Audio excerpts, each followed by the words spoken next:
Hey everyone, welcome back to the channel. I just wanted to do a little video on my Team Associated B5 rear motor. I've done kind of a lot of things to this to try to make it as competitive possible facing today's modern buggies and the mid-motor layouts. I've always liked rear motor cars. I started with a Losi 2.0 22 and raced that for a little bit. And obviously the Losi parts availability was a little suspect, and graphing parts on from various 4.0 or 5.0 cars was getting a little tough along with those parts. So I sold all my Losi stuff, grabbed a bunch of Associated stuff, and one of the things I did grab was a B5 and B7, B74.1, RC10s, etc. And one of the things I wanted to do is to see how far I guess I could take a rear motor car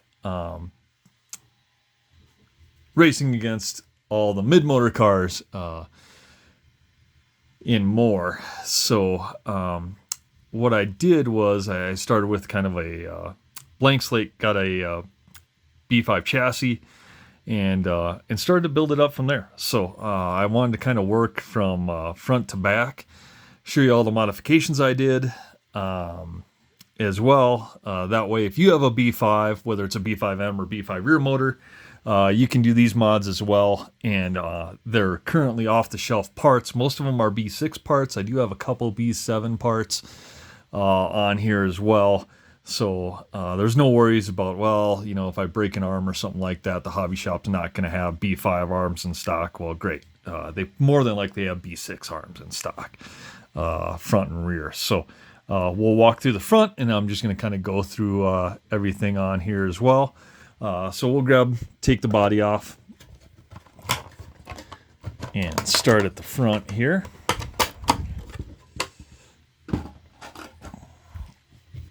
So on the front, the very first thing I did was I did keep the front tower as far as a B5, and I went to a carbon tower. I did an integrity front brace. I did a B6 front bumper, and I cut the back off on the very bottom of the chassis. So cut this back off, it would sit flush.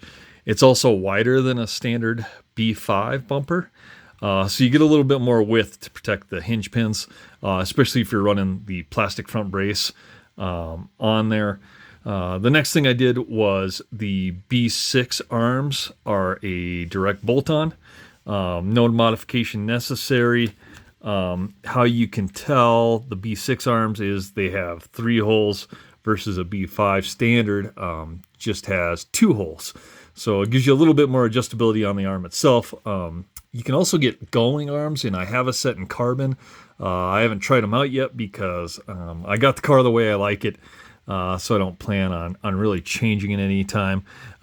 Did have to add a shim, 1 millimeter shim in the very back for the arms, just to keep them snug.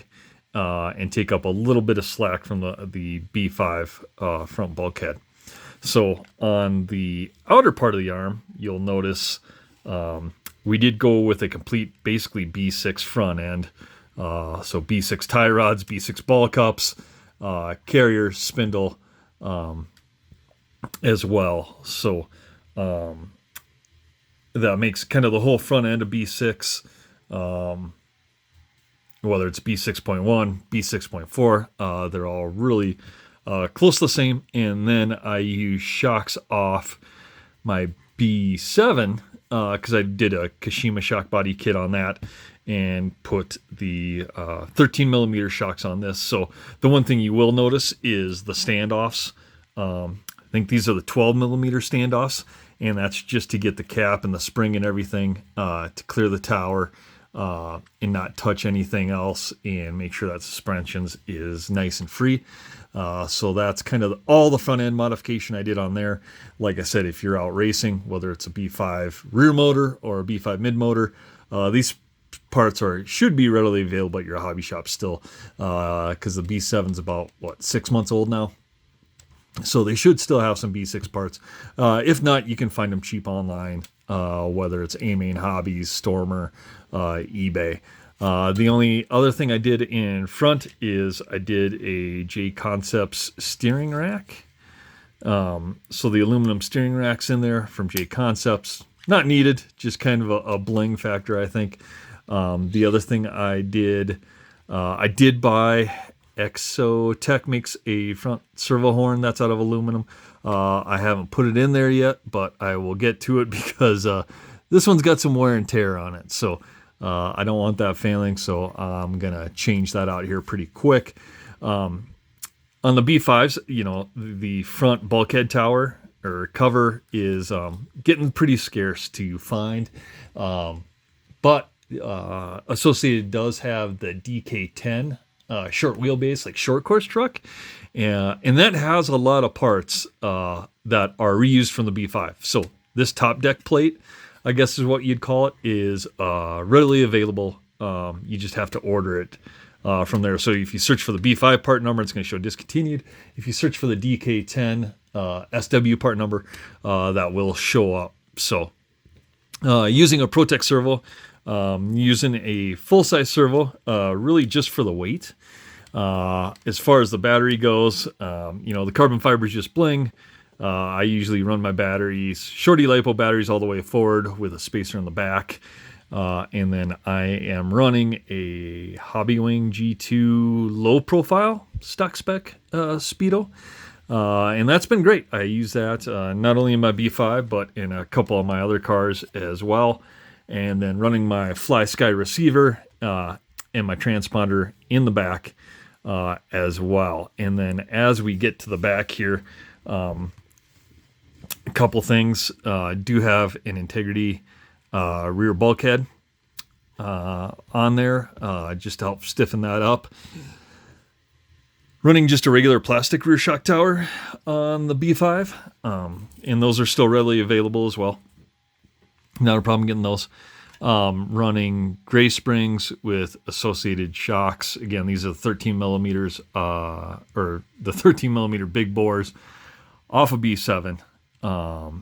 And then after that, here's, I guess, where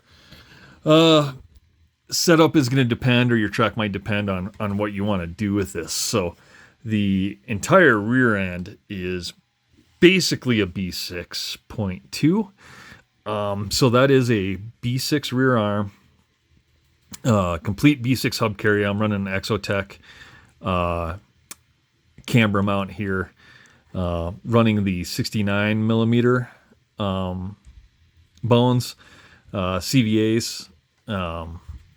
66, I believe, is what the B5 has standard. So the 69 gives you a little bit more to make sure at full droop they're still intact with the outdrive, and I still have plenty of room in there. One thing is, and I guess it's a tuning option that's a little nice, is if you run the 69s, I'm running a 73 millimeter arm. You can also get a 75 millimeter arm as well, and you don't have to change the shaft. You got plenty of space in there. It doesn't bottom out. In the short configuration and the long configuration, the pin is still in contact with the outdrive, so you don't have an issue there as well. And this gives you a little bit more adjustability versus the B5. One thing you will notice is we're running an Octalock, so we are not using, I guess it's a VCS or VHS slipper that a standard B5 comes with. Associated sells a conversion kit to run an Octalock on any kind of V2 upper shaft. So that's what we're running. So we're running a 72 tooth spur. We are running R1 carbon fiber Octalock pads. We were running a B74 spring on there as well. And then as far as the motor setup, Trinity 28 tooth aluminum thin on there. And then we are running a Avid vented motor plate as well. For power using the R1 motors, I don't know why, but they seem to run a lot cooler than anything else I've tried, whether it's a hobby wing. I haven't tried the new Reedies, but I am running an R1 in this, and then in my RC10, I actually am running a Surplus Rocket V6 in that, and that seems to be doing great. Plenty of power in there too, and not running too hot. So did a couple other trick things, just did stainless screws, TI hub pin here, hubs all the way down. That seems to do well. I race more RC Raceway. That's high bite clay, and this setup seems to do fairly well. In fact, I think the last time I raced this car, I got second in 21.5 A main and led quite a bit of that race. But I am anxious to kind of get it back out and do some other things with it as well. Some upgrades. I may try like maybe a B7 steering block, but it seems like everyone on their B7 is going back to a B6 setup. So maybe that's not the way to go. I mean, the car's got plenty of steering, plenty of rear grip, is a ton of fun to drive. And honestly, I have a B7 and I've had that for 6 months and have never raced it as I've been busy racing this, and also my RC10, which I'll have in a separate video. So if you're looking at either an RC10 or I have a fan RC Graphite Worlds Edition, I'll be doing a review on that a little bit later this week. And I have that all built up, and ironically that is box stock, and it's been a pretty good car. So I wanted to just kind of do a video on this and post this either to the forums or people seeking information kind of on their B5, because these cars were last out in 2015 and then were pretty much soonly replaced by the B5M. And off from there, everyone's in mid-motor, and the rear motors kind of died. And I always thought, well, wouldn't it be cool to try to update a rear motor car as much as possible to see how far you could get? And this is about how far I got. So everyone kind of knows it as the B5.6.7 when I come to the racetrack. And like I said, it's been a fantastic car. Is real competitive. It just needs a couple more tweaks, and honestly, I don't know what that is. It's been a while since been about 2 months I've been racing my RC10 in the meantime. So I am going to get this back out on there. So if you have any questions, comments, comment below. I'll try to respond to those comments or reach out to you if you're in the same situation. And race your B5s, man. They're a lot of fun, and we'll see you out on the track.